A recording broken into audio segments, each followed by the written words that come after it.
পৃথিবীর কোনো মানুষ যদি আপনাকে ঠগায় কখনো আঘাত নেবেন না, কারণ মানুষ বড় নেমো খারাপ, মানুষ বড় গাদ্দার।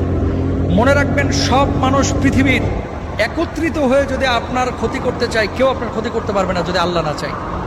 মানুষ মানুষকে ঠগাইতে পারে, সন্তান বাবাকে ঠগাইতে পারে, বাবা সন্তানকে ঠগাইতে পারে, স্বামী তার স্ত্রীকে ঠগাইতে পারে। আল্লাহ কখনো তার বান্দাকে ঠগান না, কখনো না। আল্লাহ কখনো তার বান্দাকে ঠগান না, বরং ডাকার মতো যদি ডাকেন, আল্লাহকে বলার মতো যদি বলেন, সে আল্লাহ সুবহানাহু ওয়া তাআলা আপনার ডাকে সাড়া দেবেন। আপনি মনে করছেন যে এত ডাকলাম আল্লাহ তো সাড়া দিচ্ছে না, কে বলছে দেয় নাই? কিছু কিছু সময় এটা আপনি বুঝতেছেন ভুল। একটা সময় ধরেন আপনি যখন আপনার বয়স 7 বছর 8 বছর ছিল, 5টা টাকা পাইলে মনে করতেন লাইফের এটাই সবচেয়ে সুখের মুহূর্ত, কারণ 5 টাকা দিয়ে এখন একটা আইসক্রিম কিনে খাবো। কিন্তু ওই সময় যদি 5 কোটি টাকা আপনারা দেওয়া হতো, 5 কোটি টাকার ভর আপনি সামলাইতে পারতেন না। এই 5 কোটি টাকা আপনি কি করবেন, তাই না?